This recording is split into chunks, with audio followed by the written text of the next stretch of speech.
అందరికీ నమస్తే. ముందుగా బల్లభీమ న్యూస్ ఛానల్కి స్వాగతం.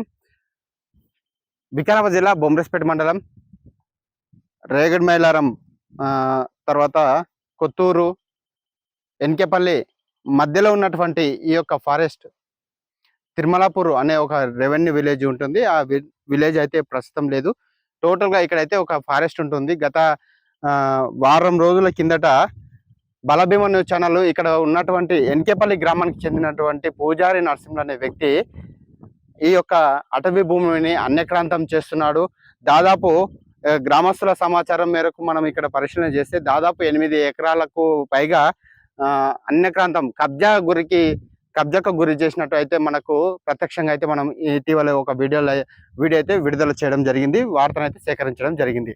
సో దీనిపైన 4-5 రోజులుగా అధికారులు కూడా జిల్లా స్థాయి అధికారులు కొడంగల్ అటవీ శాఖ అధికారులు కూడా మొత్తానికి తర్జన భర్జన అయిపోయి వాళ్ళు ఏం చేయలేని పరిస్థితిలో ఒక కేసు తూతూ మంత్రంగా కేసును అయితే నమోదు చేయడం జరిగింది.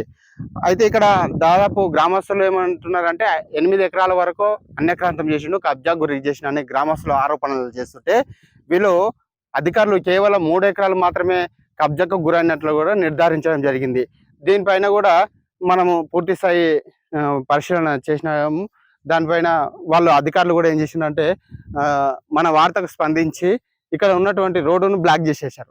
అంటే ఇక్కడ విలేజ్కి వెళ్ళి ఎన్కేపల్లి విలేజ్కి వెళ్ళి రైతుల పొలాల మధ్యలోకి వెళ్ళి ఒక రోడ్డు వేయడం జరిగింది. ఇది ఫారెస్ట్కు వచ్చే ల్యాండ్. అక్కడ మొత్తానికి గోతులు తీసి అది మొత్తం బ్లాక్ చేయడం జరిగింది అటవీ శాఖ అధికారులు. సో అక్కడ నుంచి ఇక్కడ వచ్చేసి మళ్ళీ ఇక్కడ కూడా ఒక గోతి తీసేసి ఇక్కడ కూడా బ్లాక్ చేయడం జరిగింది ఇది కూడా. సో ఇంకోటి ఇట్లా 2-3 తాళ ఈ రాజధాని అయితే మొత్తం బ్లాక్ చేయడం జరిగింది. దీనిపైన కూడా రాష్ట్ర స్థాయి అటవీ శాఖ ఎన్ఫోర్స్మెంట్ అధికారులు అయితే ఈరోజు పూర్తి స్థాయి పరిశీలనకు రావడం జరిగింది.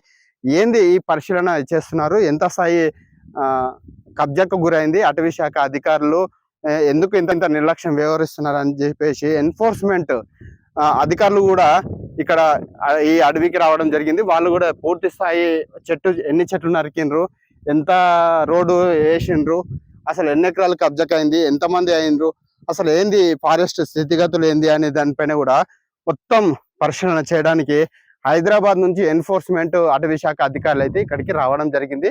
వాళ్ళు ఇప్పుడు ప్రస్తుతం అటవీ శాఖ ఫ్లయింగ్ స్క్వాడ్ వాళ్ళు అయితే రావడం జరిగింది. వాళ్ళు కూడా మొత్తం ఫారెస్ట్ లోపలికి వెళ్ళారు. వాళ్ళు మొత్తం చెట్టు ఎన్ని నరికారు, ఎట్లా రోడ్ వేశారు, ఎంత భూమి అన్యక్రాంతమైంది, దానిపైన కూడా వాళ్ళు పూర్తి స్థాయి నివేదిక అయితే తీసుకోవడానికి పూర్తి స్థాయిలో పరిశీలన చేయడానికి అయితే వెళ్ళడం జరిగింది.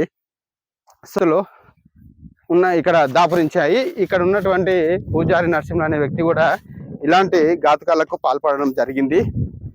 సో భవిష్యత్తులో మళ్ళీ ఎవరు కూడా ఇలాంటి దుర్ఘటనకు పాల్పడకుండా కూడా అధికారులు చాలా గట్టి చర్యలు తీసుకోవడం జరుగుతుందని కూడా ఇక్కడ మనకు తెలుస్తూ ఉంది. సో ఇప్పుడు ఉన్నటువంటి ఫ్లయింగ్ స్క్వాడ్ ఏమేమి పరిశీలన చేస్తున్నారు, వాళ్ళు ఎలాంటి నివేదిక తయారు చేస్తారు, వాళ్ళు ఏం చేస్తున్నారు అనేది కూడా మనకు ఇప్పుడు మీకు కళ్ళకు కనిపించేటట్టు కూడా మనం చూద్దాం. అటవీ శాఖ అధికారులు అయితే ఇక్కడ చెట్లు ఎన్ని నరికిండ్రు ఏంది అనేది కూడా ఒక నంబర్ కోడ్ వేయడం జరిగింది. ఇది ఎప్పుడు వేస్తుండ్రో, వీళ్ళు ఎన్ఫోర్స్మెంట్ వాళ్ళు వేస్తుండ్రా లేకపోతే విజిలెన్స్ వాళ్ళు వేస్తుండ్రా, వీళ్ళే అటవీ శాఖ అధికారులు వేసిండ్రా అనేది కూడా మనం ఇప్పుడు తెలుసుకునే ప్రయత్నం చేస్తాం. అక్కడ కూడా ఒక 2 నంబర్ చిన్న చెట్టు కూడా 2 నంబర్ వేయడం జరిగింది. అంటే ఎన్ని చెట్లు నరికిండు, ఎన్ని చెట్లకు మొత్తం ఇది చేసిండ్రు అనేది కూడా. దీంతో పాటు చిన్న చెట్లు కూడా ఉన్నాయి. వీటికి అయితే బార్కోడ్లు వేయలేదు. ఇక్కడ చెట్లు నరికి వీటికి కూడా వేసిండ్రు. ఇక్కడ కూడా వేయడం జరిగింది, వీటికి వేయడం జరిగింది. ఇవన్నిటికీ అంటే బునాదులకు మొత్తం భూమిలోకి వెళ్ళి నరికిన చెట్లను కూడా చాలా ఉన్నాయి ఇక్కడ. ఇంకా కొన్ని మాత్రం అంటే అసలైన చెట్లను గుర్తించి వేయడం జరిగింది. ఇక్కడ కూడా మనం చూసినాం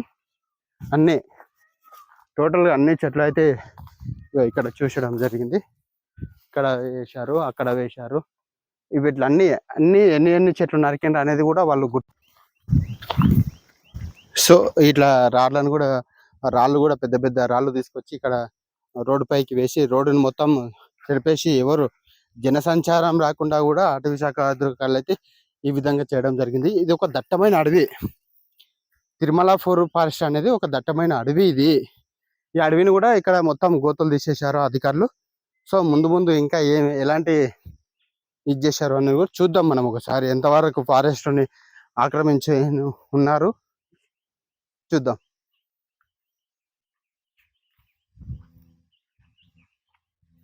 సో ఏంటంటే అక్కడ నుంచి రైతు పొలాల్లోకి వెళ్ళి రోడ్డు మార్గాన వేసుకుంటూ వచ్చాడు. ఇక్కడ నుంచి స్ట్రేట్ గా ఇదే దారిన పోతే తిరుమలపూర్ ఆంజనేయ స్వామి టెంపుల్, తర్వాత మైసవ టెంపుల్, ఇంకొక దేవత కూడా అక్కడ ఉండడం జరుగుతుంది.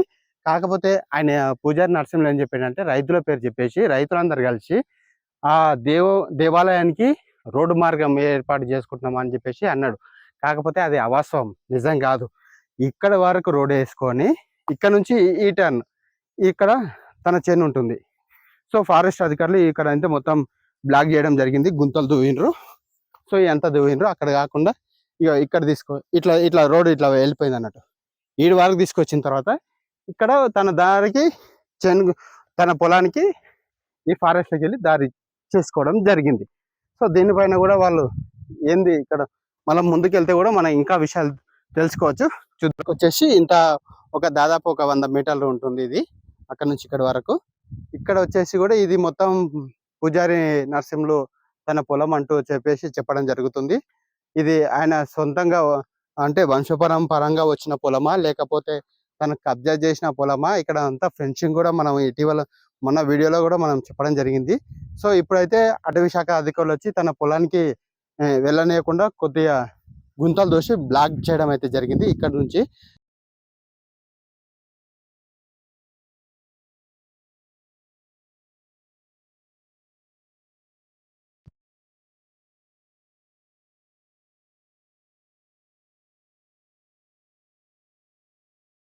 సో ఇందాకనే తెలంగాణ అటవీ శాఖ ఫ్లయింగ్ స్క్వాడ్ ఒక అధికారులు అయితే ఇక్కడికి రావడం జరిగింది. ఈ ఆక్రమణకు గురైనటువంటి అడవిని మొత్తం టోటల్గా అయితే ఇక్కడ పరిశీలన అయితే చేయడం జరిగింది. సో వాళ్ళు ఏం పరిశీలించారు, ఎంత భూమి కబ్జాకు గురైంది అనేది వాళ్ళు ఒక ఐడెంటిఫై చేసుకోవడం జరిగింది. 3 ఎకరాల 8 ఎకరాల అనేది కూడా వాళ్ళు ఒక ప్రత్యక్షంగా చూడడం జరిగింది. సో ఇక్కడ ఇంకా ఈ రాళ్ళు వేశారు కదా, కడ్డీలు వేశారు కదా, వాటిని కూడా మొత్తం వాళ్ళు ప్రత్యక్షంగా చూసి వాళ్ళు వీడియోలు ఫోటోలు వాళ్ళు మొత్తానికి తీసుకోవడం అయితే జరిగింది.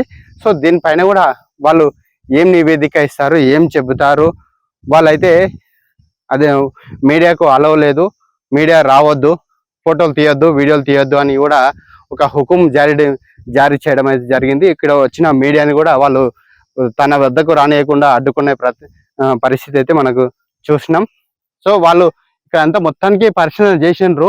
సో మరి ఈ కబ్జా చేసిన వ్యక్తిని ఆయన పైన ఎలాంటి చర్యలు తీసుకుంటారు, వాళ్ళు ఏం నివేదిక ఇస్తారు, అదేవిధంగా అధికారులు వాస్తవ నివేదికలు ఏమో వెల్లడిస్తారు, అసలు మీడియాకు ఇస్తారా ఇయ్యారా అనేది కూడా మనం వేచి చూడాల్సిన పరిస్థితి అయితే ఇక్కడ నెలకొని ఉంది. అధికారులు వాస్తవ నివేదికలు ఏం చెబుతారు అనేది కూడా మనం తెలుసుకునే ప్రయత్నం చేద్దాం.